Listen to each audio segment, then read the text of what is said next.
चलिए सीधे बड़ी खबर का रुख करते हैं। राजस्थान विधानसभा चुनावों का रण सज चुका है। दिल्ली में राष्ट्रीय अध्यक्ष जेपी नड्डा के आवास पर बैठक, बीजेपी प्रत्याशियों की दूसरी सूची को लेकर मंथन, चुनाव प्रभारी प्रहलाद जोशी, प्रदेश प्रभारी अरुण सिंह, पूर्व सीएम वसुंधरा राजे, संगठन महामंत्री चंद्रशेखर, केंद्रीय मंत्री गजेंद्र सिंह शेखावत, नेता प्रतिपक्ष राजेंद्र राठौड़, उप नेता प्रतिपक्ष सतीश पूनिया सहित कई नेता मौजूद। और अब देखिए, क्योंकि दूसरी सूची का इंतजार सभी को है, पहली सूची से हुए डैमेज को किस तरह से कंट्रोल करना है उसको लेकर तो कल अलग अलग संगठनात्मक बैठकों के जरिए कार्यकर्ताओं के हृदय की बात टटोलने की कोशिश और अपने हिसाब से अपने चेहरे पर मुस्कान लिए जब जेपी नड्डा निकल रहे थे तो कहीं ना कहीं स्पष्ट था कि उन्होंने अपनी कोशिश में कामयाबी हासिल की है। लेकिन कितनी कामयाबी हासिल की है वो दूसरी सूची को लेकर जब मंथन आज हो जाएगा, और उसके बाद उम्मीद हम ये कर चल रहे हैं क्योंकि एक पुख्ता मुहर इस सूची पर लग जाएगी आज की बैठक के बाद। उसके बाद ये सूची, दूसरी सूची भारतीय जनता पार्टी के प्रत्याशियों की कभी भी सामने आ सकती है।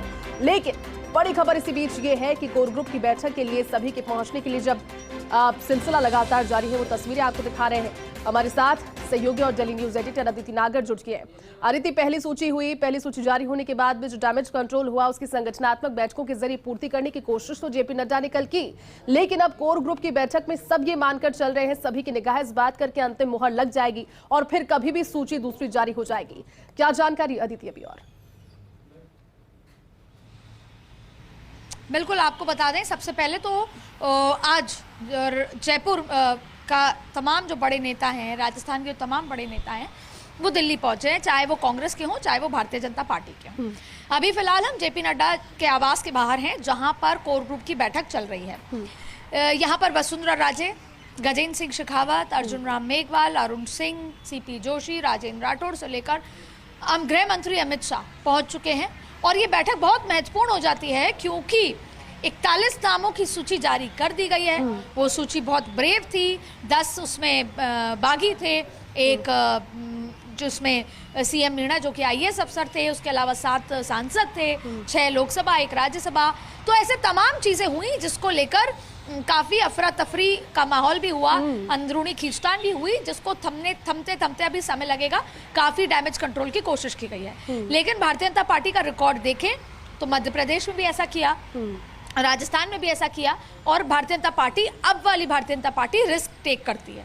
लेकिन अब बात करते हैं आज क्या होगा। इससे पहले प्रहलाद जोशी के आवास पर लगभग 1 घंटे से ज्यादा ये बैठक चली थी, तमाम नेता थे। अब ये बैठक शिफ्ट हो गई है जेपी नड्डा जी के पास, जहां पर अमित शाह पहुंच चुके हैं। पहले अमित शाह का ये माना जा रहा था एक प्रस्तावित कार्यक्रम 2 दिन पहले का जयपुर में था, लेकिन वो नहीं हुआ। अब तमाम नेता यहाँ पर आए हैं। अब 41 को हटाकर बची हुई जो सीटें हैं वो यहाँ पर तय होनी है। 159 सीट्स वो यहाँ पर तय होनी है। देखिए, वैसे पैनल तैयार है, 200 सीटों पर तैयार था, 41 को कर दिया था रिलीज, और बाकी का पैनल भी तैयार है। सवाल ये उठता है कि सेकंड लिस्ट में कितने नाम होंगे। उम्मीद जताई जा रही है ज्यादा नाम होंगे, 70 से ज्यादा नामों की ये सूची होने वाली है। और ऐसे में ये सूची में भारतीय जनता पार्टी जिन सीटों में बहुत अच्छा प्रदर्शन कर रही है वहां पर होगी, उनके नाम होंगे। अच्छा प्रदर्शन है जहां पर ज्यादा खींचतान नहीं है, जहां पर पता है कि किनको चुनाव लड़ाना है, एक वो नाम होने वाले हैं।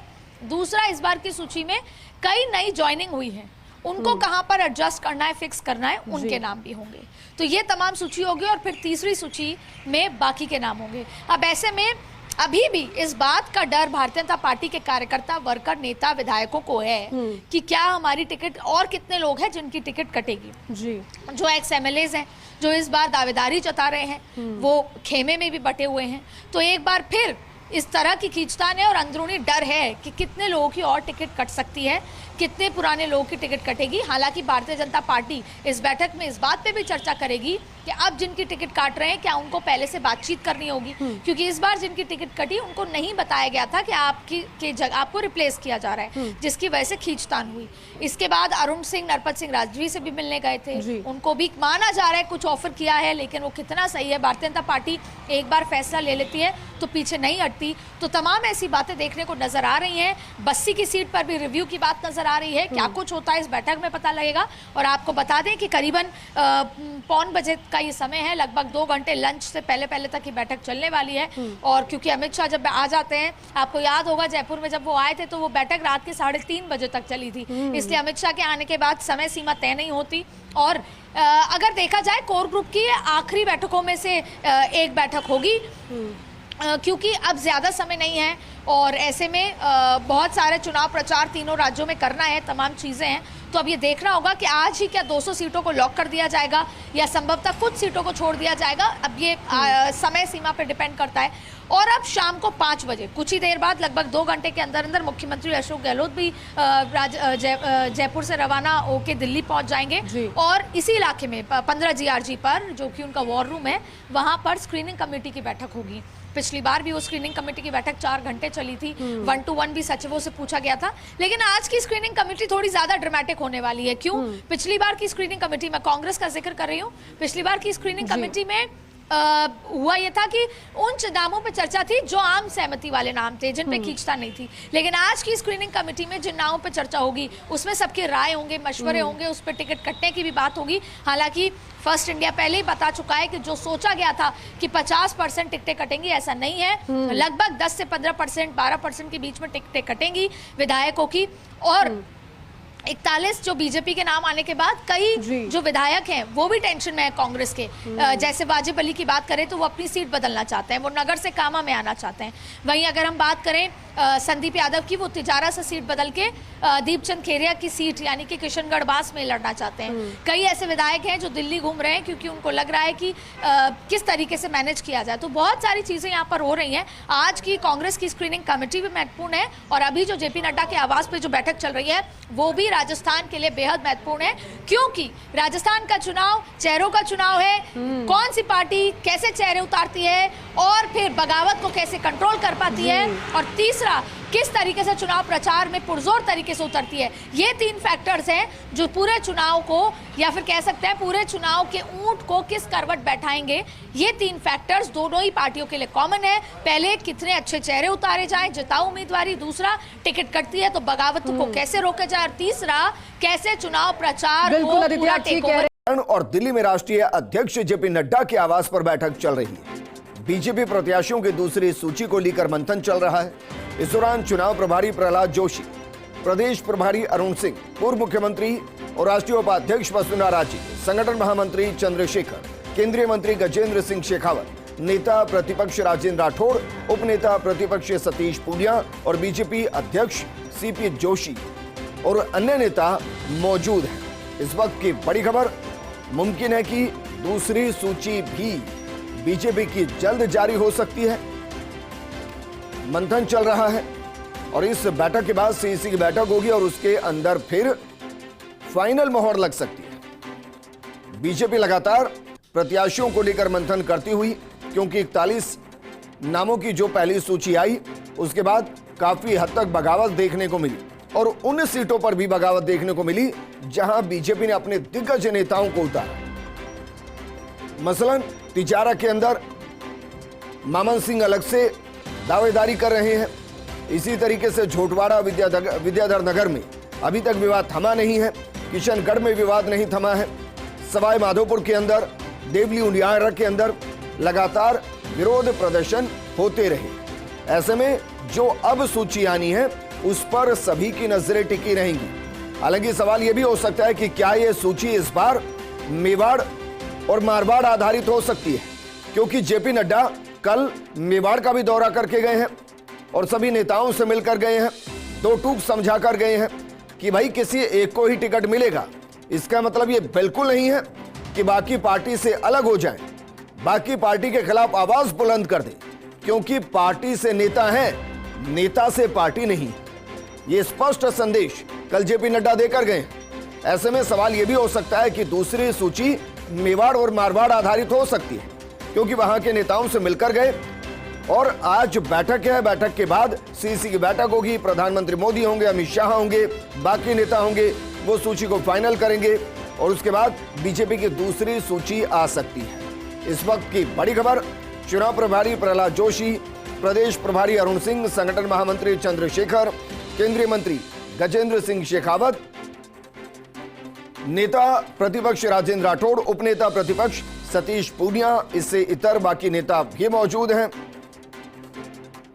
दूसरी सूची को लेकर मंथन हो सकता है और उस मंथन के बाद एक फाइनल सभी नेताओं के बीच रजामंदी हो सकती है और उस लिस्ट को फिर सीसी के अंदर रख दिया जाएगा। इस वक्त की बड़ी खबर आपको बता रहे हैं और आज का दिन दिल्ली में काफी गर्माहट भरा रहने वाला है, क्योंकि बीजेपी नहीं कांग्रेस की भी आज बैठक हो सकती है, बैठक होगी और उसमें भी कांग्रेस की पहली सूची को लेकर मंथन होता नजर आएगा। आपको याद होगा कल सुखजिंदर सिंह रंधावा से जब मीडिया ने पूछा कि पहली सूची कब आएगी, कितने लोगों की आएगी, कितने प्रत्याशियों की आएगी, तो उन्होंने कहा था कि एक जंबो लिस्ट आएगी, ज्यादातर नाम को पहली ही सूची में फाइनल कर दिया जाएगा। तो ऐसे में सवाल यह भी कि क्या वाकई में 120 प्लस नामों को एक ही बार में कांग्रेस घोषणा करके मैदान में उतार देगी। माना जा रहा है कि कल कांग्रेस की सूची आ सकती है, क्योंकि कल बैठक है और उसमें अगर फाइनल होती हैं चीजें तो फिर घोषणा हो सकती है। दूसरी तरफ बीजेपी लगातार प्रत्याशियों को लेकर मंथन कर रही है। मायावती के दौरे राजस्थान में शुरू हो रहे हैं।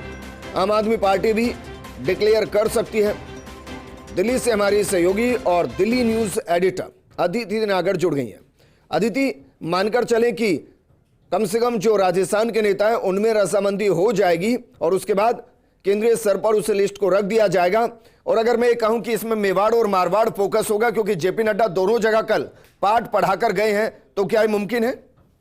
देखिए, मेवाड़ और मारवाड़ इसलिए फोकस होगा क्योंकि ये दोनों ही जगह भारतीय जनता पार्टी अपनी लीड लेना चाहती है। मेवाड़ तो भारतीय जनता पार्टी का अपना मानती ही है वो, और 2018 को छोड़ दें तो मेवाड़ में जिसने गढ़ जीत लिया मेवाड़ का, उसने राजस्थान की गद्दी जीत ली है।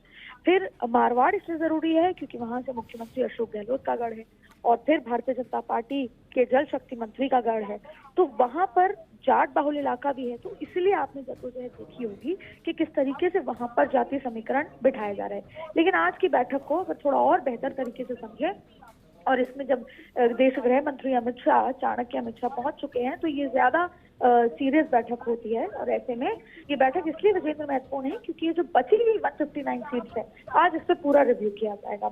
और देखिए, भारतीय जनता पार्टी वैसे तो रिस्क टेकिंग पार्टी है, लेकिन इसको ही समझने की जरूरत है कि भारतीय जनता पार्टी जो पिछली जो 41 सीटों का बगावत जो हुई, उस पर क्या आगे की रणनीति है, कितने लोग मान गए और आगे किन सीटों पे अगर किसी को किसी की काट करनी है, बदलाव करना है, तो उसको कैसे डैमेज कंट्रोल करना है। इसके साथ साथ 159 जो सीट बची हुई हैं उस पर विस्तार से चर्चा यहाँ पर की जाएगी, क्योंकि ये शायद संभवतः आखिरी स्क्रीनिंग कमेटी आप या कोर ग्रुप की बैठक आप मान सकते हैं, क्योंकि बची हुई 150 सीटों पर आज चर्चा हो जाएगी। पैनल तैयार है, फाइनल मोहर लगनी है। हालांकि फाइनल मोहर अगर टेक्निकली प्रोसीजर वाइज कहा जाए तो वो सीसी में लगती है, लेकिन आज की बैठक ये बेहद महत्वपूर्ण है। जेपी नड्डा के आवास पर ये बैठक चल रही है। इससे पहले प्रहलाद जोशी के आवास पर ये बैठक थी।